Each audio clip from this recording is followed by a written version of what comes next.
नमस्कार, स्वागत है आपका एक बार फिर से हमारे नए वीडियो में। हम लास्ट वीडियो में मैंने आपको पढ़ाया था 6 चैप्टर ज प्रक्रम, जिसमें मैंने आपको बेसिक्स जो चीज़ें होती थी ज प्रक्रम के बारे में उन चीज़ों को बताया और मैंने कहा था कि जैसे कि अगले वीडियो में मैं आपको पोषण के बारे में पढ़ाऊँगा। तो चलिए शुरू करते हैं पोषण, बिना समय व्यतीत किए हुए पोषण, जिसके बारे में जानकारी मैंने आपको दे दी थी पहले ही कि पोषण जो है एक ऐसी प्रक्रिया है जो बॉडी के लिए मस्ट नीडेड है, बहुत ही ज़्यादा ज़रूरी। क्यों ऐसा कह रहा हूँ, मैं ऐसा कह क्यों रहा हूँ, क्यों पता है? क्योंकि मैंने आपको पहले ही बताया कि कोई भी सजीव, चाहे हम हैं, चाहे आप हैं, चाहे कोई भी हो, कोई भी दैनिक क्रिया कर रहा है, अपनी डेली रूटीन में जो भी क्रिया कर रहा है, घूम रहा है, फिर रहा है, चल रहा है, दौड़ रहा है, खेल रहा है, कूद रहा है, उसको एनर्जी की ज़रूरत है, ऊर्जा की ज़रूरत है, और वो ऊर्जा उसे पोषण से ही प्राप्त होती है।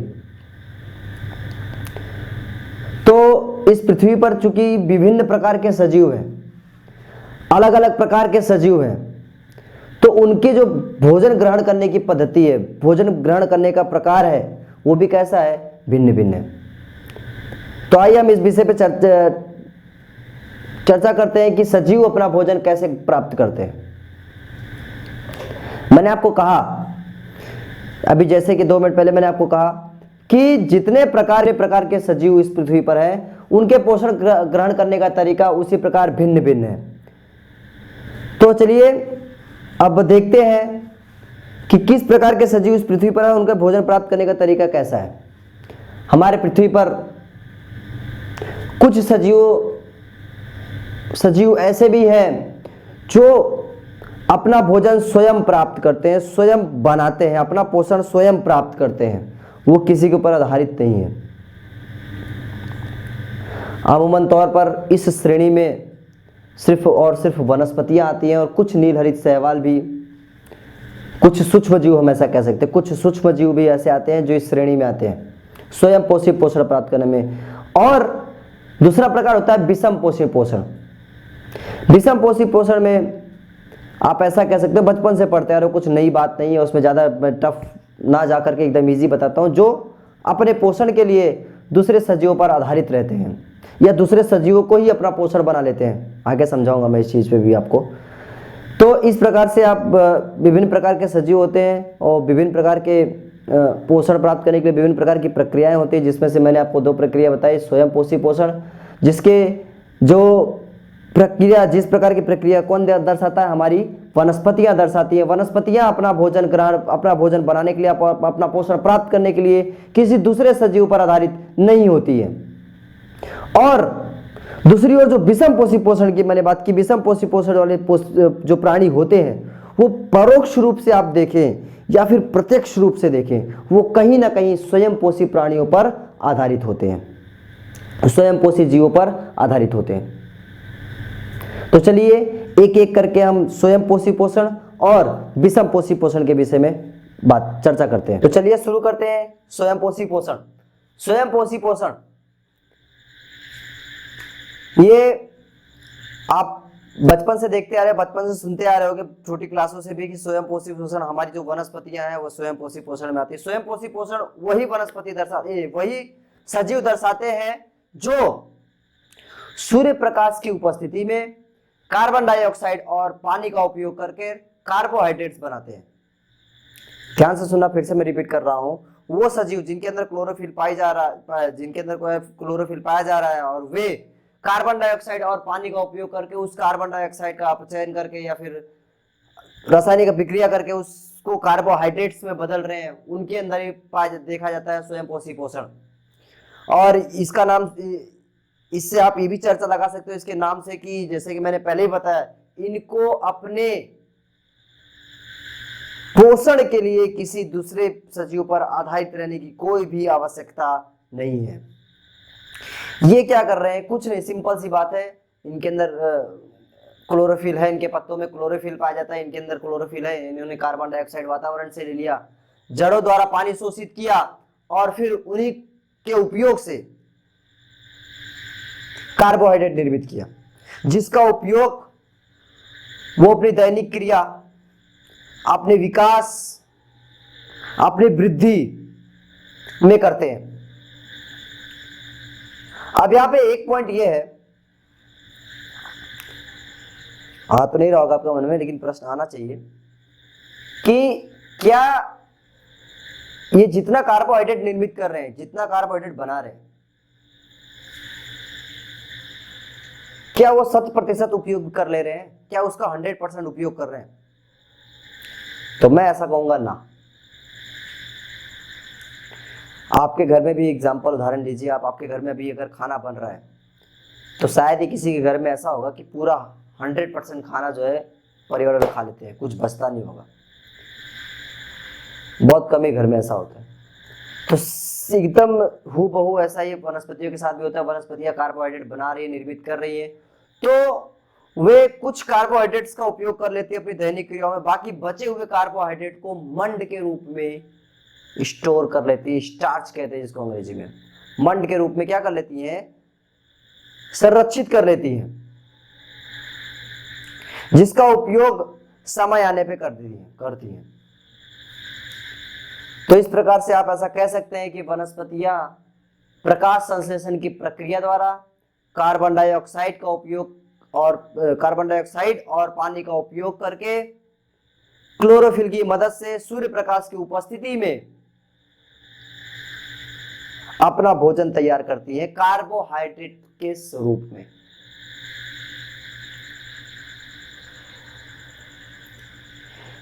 इस समीकरण के द्वारा, ये जो प्रकाश संश्लेषण की प्रक्रिया हो रही है, इस समीकरण द्वारा हो रही है। जो समीकरण आपको दिख रहा है 6CO2 प्लस 12H2O, ध्यान देना 6CO2 plus 12H2O, carbon dioxide और पानी, कार्बन डाइऑक्साइड और पानी, इसके साथ साथ देखिए आपको लिखा हुआ क्लोरोफिल और सूर्य प्रकाश। क्लोरोफिल और सूर्य प्रकाश के उपयोग से ये क्या बना रही है? 6O2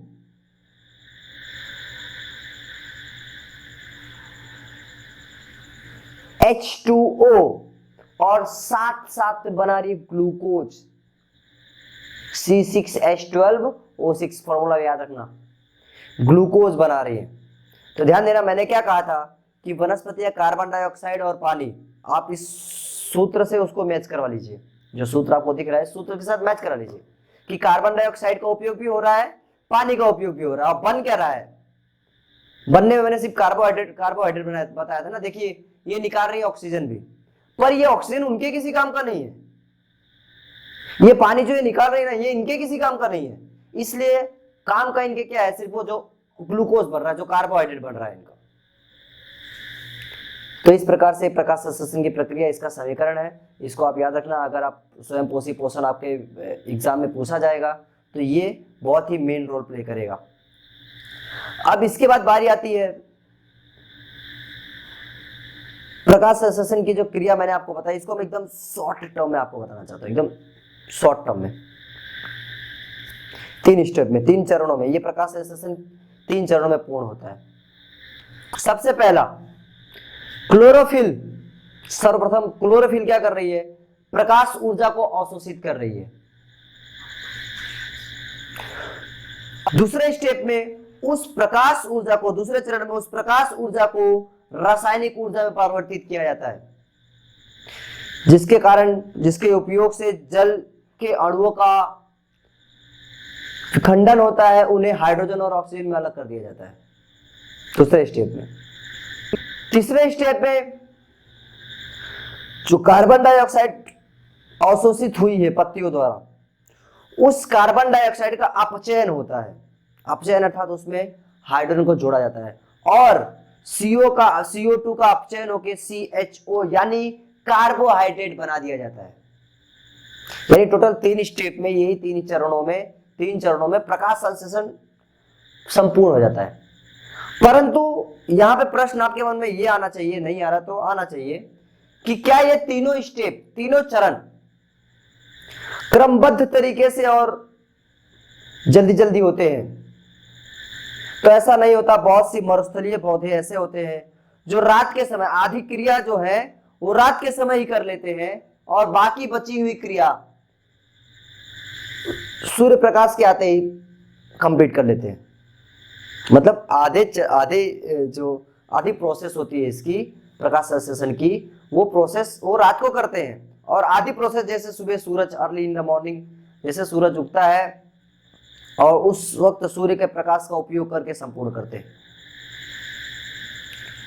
अब आपके मन में बार बार ऐसा प्रश्न आ रहा होगा कि ये सर क्लोरोफिल क्या है? क्लोरोफिल तो क्या है? ये तो आपने कक्षा 9 में पढ़ा, कोशिका वाला पार्ट। नहीं पढ़ा तो वीडियो बनाऊंगा, उसके ऊपर भी पढ़ लेना 9th में। क्लोरोफिल ये जो सिर्फ वनस्पतियों में पाया जाता है। अमूमन तौर पर ऐसा कहा जाता है कि वनस्पतियों को जो हरा रंग है वो क्लोरोफिल के उसके जवाबदार जो है वो क्लोरोफिल है। अगर आप ध्यान से सूक्ष्मदर्शी का उपयोग करके देखेंगे तो पत्तियों के बीच में आपको एक रचना दिखाई देगी ऐसी, और वो रचना क्लोरोप्लास्ट कहलाती है, जिसके अंदर क्लोरोफिल पाया जाता है, जो सूर्य प्रकाश होते ही एक्टिवेट हो जाता है और अपना काम प्रारंभ कर देता है। अब आपको ये जानना काफी इंटरेस्टिंग हो जाएगा कि पौधे किस प्रकार से कार्बन डाइऑक्साइड गैस का आदान प्रदान करते हैं। आपने कक्षा 9 में पढ़ा कि पर्णरंध्र पत्तियों में पाए जाते हैं। अधिकतर गैसों का आदान प्रदान उन्हीं पर्णरंध्रों द्वारा होता है, परंतु कुछ मात्रा में तने और जड़ों द्वारा भी गैसों का आदान प्रदान होता है। लेकिन अधिकतर मात्रा में पत्तियों में से गैसों के आदान प्रदान के साथ साथ पानी का ह्रास भी हो जाता है, जो कि ऐसी वनस्पति के लिए काफी मुश्किल होगा, जिनको पानी काफी मुश्किल से प्राप्त होता है। ऐसी वनस्पतियां जैसे जो रेगिस्तान वगैरह में हैं, जहाँ पे पानी की कमी है, जड़ें उनकी काफी गहराई तक गई है, तो वहां पर पानी का ह्रास से होना, तो आपने पढ़ा भी है और देखा भी होगा कि अधिकतर ऐसी वनस्पतियों में क्या निकल आते हैं, उनके पत्ते कांटों में रूपांतरित हो जाते हैं। और अमूमन तौर पर ऐसा ना हो वैसी व्यवस्था भी पत्तियों में होती है। एग्जैक्ट में होता क्या है, जब जड़ों द्वारा पानी शोषित कर लिया जाता है तब पानी जैसे ही पत्तों तक पहुंचता है, पत्तों में पहुंचता है, तो वहां पे उपस्थित पर्णरंध्रों के पास उपस्थित एक द्वार कोशिका होती है। वो द्वार कोशिका जैसे ही पानी पत्तियों में प्रवेश करता है तो द्वार कोशिका क्या हो जाती है, फूल जाती है, और फूलने की वजह से जो पर्णरंध्र होते हैं वो फूलती है, तो जो पर्णरंध्र होते हैं वो क्या हो जाते हैं, खुल जाते हैं। फूलने से क्या हो जाते हैं, पर्णरंध्र खुल जाते हैं। जैसे पानी प्रवेश किया पत्तियों में तो पर्णरंध्र खुल गए, और पर्णरंध्र खुल गए तो पर्णरंध्र के खुलते ही वहां पर कार्बन डाइऑक्साइड का ग्रहण करना शुरू हो जाता है, और कार्बन डाइऑक्साइड को क्या करने लेते हैं, ग्रहण कर लेते हैं। अब उसके साथ साथ क्या हो रहा है, उस पानी का उपयोग तो प्रकाश संश्लेषण में हो रहा है, साथ साथ वो पानी क्या हो रहा है, उस छिद्र द्वारा बाहर भी जाते हैं। आप कभी वाष्पोत्सर्जन की क्रिया का नाम आपने सुना होगा। वाष्पोत्सर्जन की क्रिया होती है, वनस्पतियां दोपहर के समय पानी का उत्सर्जन करती है अपने अंदर, तो इसी घटना से होता है। अगर वो छेद लगातार खुला रहा तो वनस्पतियों में के अंदर से पानी का विनिमय जो है, मतलब व्यर्थ पानी का विनिमय होगा। तो इसकी वजह से जैसे ही पानी का उपयोग हो जाता है प्रकाश संश्लेषण में या फिर बाहर निकाल दिया जाता है पानी, वैसे तुरंत वो कोशिकाएं कैसी हो जाती हैं, सिकुड़ जाती हैं।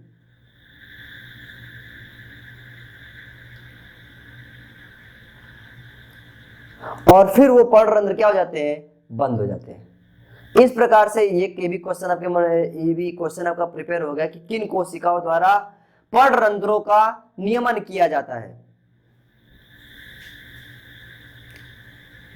अब आगे हम पढ़ेंगे विषमपोषी पोषण, कि किस प्रकार से वे सजीव जो प्रत्यक्ष या फिर परोक्ष रूप से किस पर आधारित हैं, स्वयंपोषी प्राणियों पर आधारित है। विषमपोषी पोषण, अब यहां मैं आपको बताऊंगा, थोड़ा क्रेजी सा लगेगा आपको, कि विषमपोषी पोषण में भी पोषण पद्धति अलग अलग होती है। अच्छा, पोषण पद्धति जो होती है ना विषमपोषी पोषण में, वो तो ये तो फिक्स है कि विषमपोषी पोषण वो दूसरे सजीव के ऊपर आधारित रहते हैं, दूसरे जीव के ऊपर आधारित रहते हैं, दूसरे प्राणी के ऊपर आधारित रहते हैं अपना पोषण प्राप्त करने के लिए, परंतु उनके जो पोषण की पद्धति होती है ना, वो भोजन की उपलब्धता पर आधारित होती है, कि वो भोजन किस प्रकार से प्राप्त करेंगे। हाँ देखिए, आप एक तरफ लीजिए आप शेर को, एक तरफ लीजिए आप गाय को। आपको पता है गाय जो होती है वो घास खाती है और जो शेर होता है वो मांस खाता है। तो शेर दूसरे जानवरों को मार के खाता है ना। तो अब देखिए मैंने क्या कहा था, भोजन की उपलब्धता भोजन के प्रकार पर डिपेंड करता है उनकी पोषण की पद्धति। हालांकि है दोनों विषमपोषी, गाय भी घास पर आधारित है और जो शेर है वो भी हमारा किस पर आधारित है, दूसरे प्राणियों पर आधारित है। परंतु जब गाय की बारी आती है भोजन चरने की तो शांतिपूर्वक जाती है और शांति से भोजन करती है और पेट भर के खाती है। पर शेर का जब भोजन करने का वो होता है तो शेर क्या करता है, अपने शिकार को ढूंढता है, शिकार को देखता है, उसके बाद उसको मारने के लिए दौड़ता है। मार पाया तो ठीक, नहीं मार पाया तो भूखा पेट सो जाता है। देखो दोनों विषमपोषी है ना, कितना अंतर है दोनों में, उनके भोजन प्राप्त करने की पद्धतियों में। अच्छा, भोजन की पद्धति एक और मुद्दे से भी मैं अलग कर सकता हूं कि कुछ सजीव ऐसे होते हैं विषमपोषी कि वे पहले अपने भोजन का पाचन करते हैं, उसके बाद उनको ग्रहण करते हैं। और कुछ सजीव ऐसे होते हैं जो पहले भोजन ग्रहण करते हैं उसके बाद उनका पाचन करते हैं। सर समझ में नहीं आ रहा क्या बोल रहे हो, समझाता हूं। कवक, फफूंद, छोटे छोटे सूक्ष्मजीव जिनको आपने देखा होगा, वे क्या करते हैं पता है, पहले भोजन को डिकम्पोज करते हैं शरीर, अपने शरीर के बाहर उनको सड़ाते हैं। जिन चीज़ों से भी आपको स्मेल आती है ना, समझ जाना कि वो क्या हो गए, डिकम्पोज हो गए, डाइजेस्ट हो गए। जैसे कि सपोज दैट किसी का मृतदेह है, उस पर कवक लग गए या कवक कहीं भी लग गए, तो कवक क्या करते हैं, पहले उसको डिकम्पोज कर देते हैं, सड़ा देते हैं, पचा देते हैं, उसके बाद क्या करते हैं, उसको ग्रहण करते हैं। यानी उन्होंने पहले भोजन को पचाया, उसके बाद उसको खाया। अब हम ही हमारा उदाहरण ले लो, हम क्या करते हैं, पहले भोजन को ग्रहण करते हैं, उसके बाद वो भोजन हमारे शरीर में जाने के बाद संश्लेषित होता है, उसमें से जो भी होता है उसको पाचित करके उसमें से उपयोगी चीज़ें हम शोषित कर लेते हैं, है कि नहीं। तो हमारा भोजन की पद्धति कैसी है, पहले हमने भोजन ग्रहण किया, उसके बाद हमने क्या किया, उसको पचाया। कवक और बाकी सूक्ष्मजीव की भोजन करने की पद्धति कैसी है, भोजन प्राप्त करने की पद्धति, पहले उन्होंने उसको पचाया, सड़ाया, डिकम्पोज किया, उसके बाद उसको क्या किया, ग्रहण किया। तो इस प्रकार से विषमपोषी पोषण में भी विभिन्न पद्धतियों द्वारा भोजन को ग्रहण किया जाता है। लेकिन ये पद्धतियां मैंने क्या कहा था, भोजन की उपलब्धता और भोजन के प्रकार पर आधारित होती है। तो आइए कुछ सजीव का उदाहरण देता हूं आपको, मैं उदाहरण देके समझाता हूं, जिसमें से पहला नाम है अमीबा।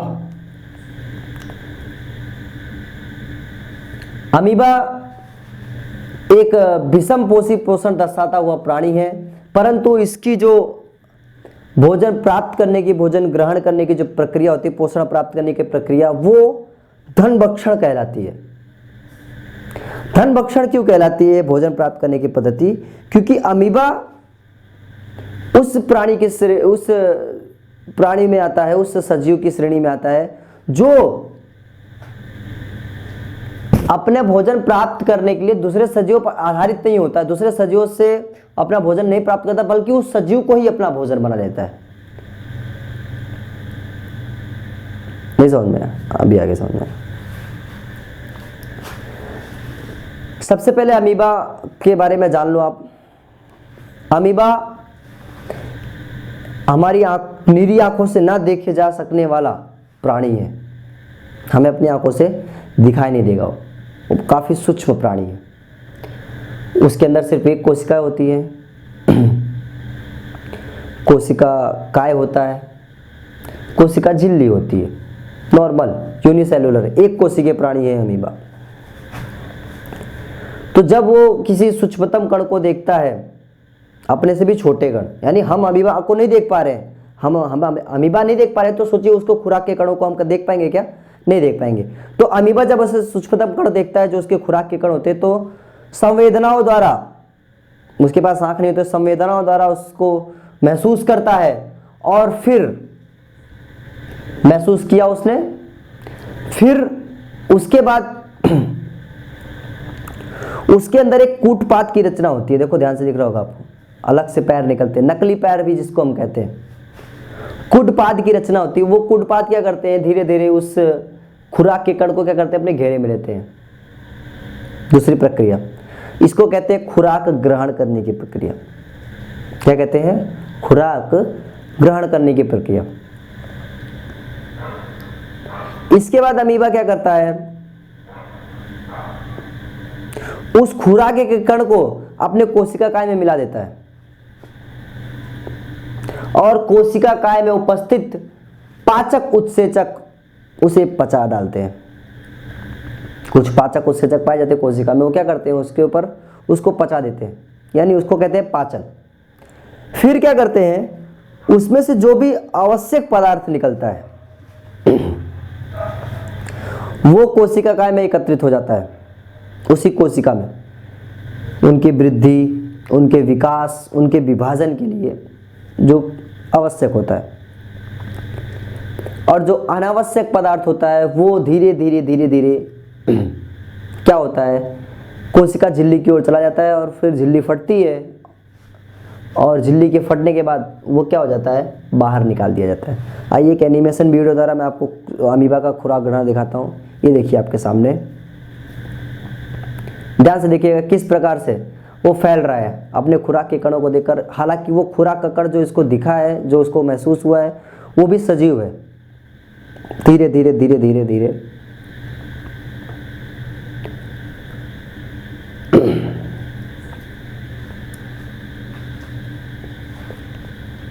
तो इस प्रकार अमीबा अपना पोषण प्राप्त करता है।